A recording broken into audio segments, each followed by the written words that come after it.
Galera, depois que o Yujiro deu uma surra no Baki e no Hanayama, alguns dias se passaram. O Baki foi até a casa da sua mãe e lá mesmo gargalhava da situação, dizendo: como alguém consegue ser esfaqueado pelos próprios aliados? Baki não gostava daquela atitude e dizia: Hanayama não teve chance porque ele não estava em pleno estado. Ele escutava aquilo e dizia: ah, então está me falando que se ele estivesse em pleno estado ele venceria a luta?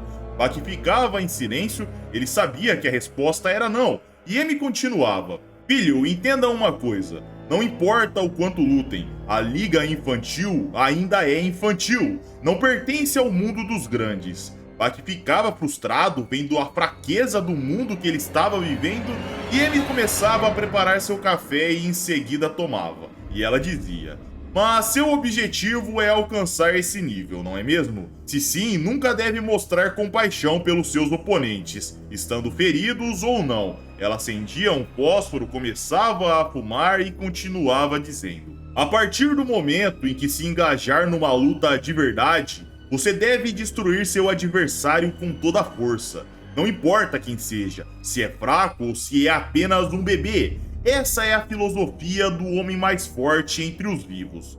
Baki retrucava friamente: mas eu me engajei numa luta de verdade, e ela merecia sim o título de luta. Aconteceu coisas terríveis nesse combate. Colocamos nossa vida em risco durante o processo. Nós não estávamos brincando, e para ser honesto, eu corri mais risco do que meu oponente na maioria da luta.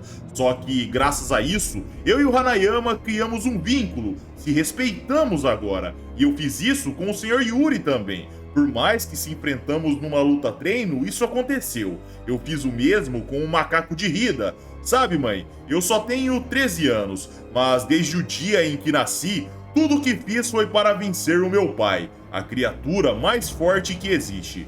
Mas ainda assim, esse é só o começo do processo. Eu encontrei a resposta que vai me ajudar a alcançar esse objetivo. Será lento, mas eu darei um passo pequeno de cada vez. Alcançarei o topo do mundo de uma maneira diferente da do meu pai.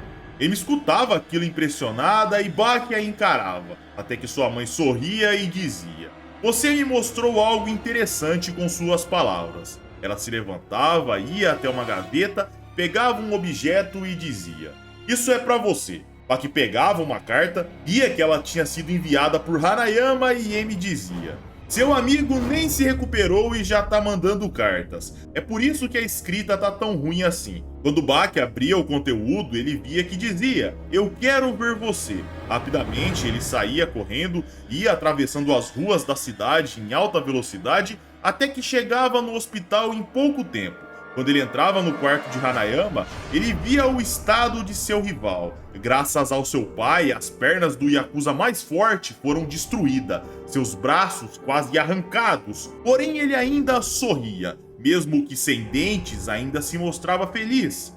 Baki ficava sem saber o que dizer e Hanayama falava com dificuldade: eu só queria ver como você estava. Baki ficava chateado, ele percebia que, diferente dele, Hanayama estava num estado horrível, e o Yakuza continuava: você veio pra cá com suas pernas bem rápido, hein? E Baki continuava pensando: eu não sei o que eu vou falar.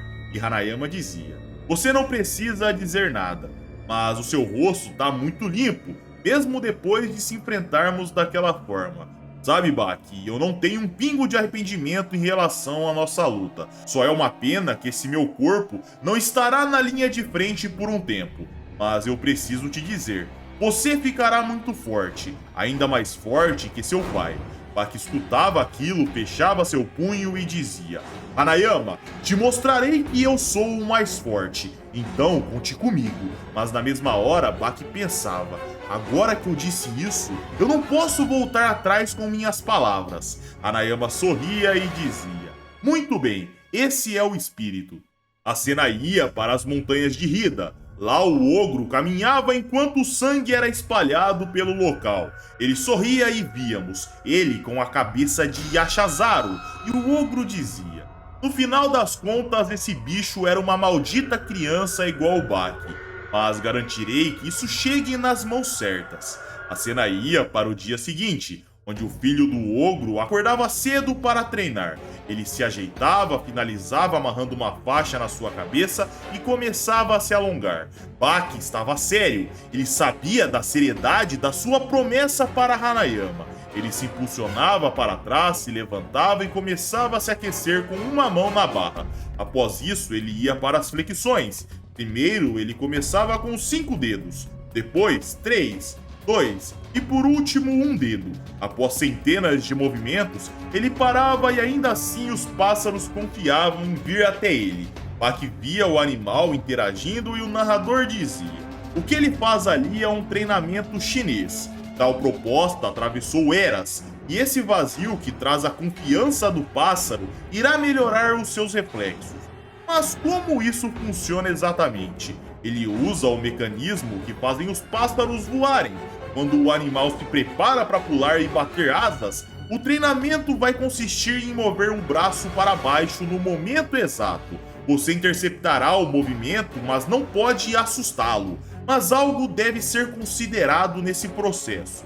Você só pode fazer isso com pássaros encontrados na natureza e não com pássaros domesticados. Afinal, os instintos deles darão garantia de eficiência para quem faz esse treinamento. Só que de repente, galera, enquanto treinava perfeitamente, o pássaro começava a se desesperar. Ele sentia uma presença avassaladora. Os pássaros por todo o campo voavam assustados, pois algo perigoso acabava de chegar.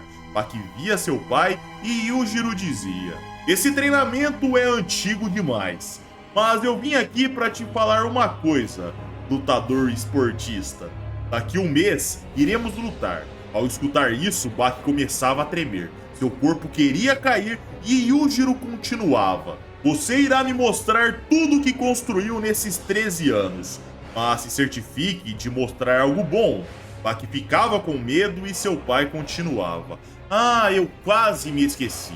Eu trouxe um presentinho para você, mas é algo simples, tá? Não é nada demais." Ele jogava algo embrulhado para cima e puxava o pano no ar. Baki ficava olhando e de repente algo pousava nos braços do ogro. Era a cabeça do macaco de Hida. O garoto via aquilo e ficava inconformado. Por que ele tinha feito isso? Por que ele matou um animal inocente? Por que agora ele zombava o corpo do animal? Yujiro começava a gargalhar e Baki avançava, mas numa velocidade assustadora, o ogro chutava a cabeça do animal que explodia no rosto de Baki. O garoto limpava seus olhos, gritava pelo nome de Yujiro e quando ele via a silhueta do mesmo, o garoto avançava, mas facilmente era esquivado. Baki escorregava em algo e quando finalmente podia ver o que era, ele notava que tinha pisado em partes de Yashazaru. O garoto chorava e seu pai o observava. Revoltado, Baki dizia: "Como ousa fazer algo assim? Como se atreve?" De repente, Yujiro segurava e dizia: "É isso, exatamente isso que eu quero. O sentimento de que não posso ser perdoado. Traga isso para mim. Não me perdoe de maneira alguma, mesmo que eu seja seu pai. Você não pode perdoar alguém que faz isso, correto?" Ele apertava o pulso de Baki, segurando a criatura e enfiava a mão do garoto na sua própria boca. Em seguida, ele o chutava na perna e Baki caía de cara no solo. Mas quando ele olhava para frente, já não tinha mais ninguém lá. E a voz do ogro ecoava pela floresta: "Baki, em um mês, os pássaros vinham para comer os restos de Yashazaru e Baki gritava com ódio." E assim, senhores, mais um vídeo vai chegando ao fim. Eu conto com seu like e com a sua inscrição. Caso queira vídeos exclusivos, cogite virar membro. Essa semana tá rolando um campeonato de desenho lá no meu Instagram, assim como nas outras semanas que eu venho falando isso, porque esse campeonato é extenso. Caso queiram ver, vão lá, @GetterZ. Bom, é isso, galera. Um abraço, fiquem com Deus e tamo junto.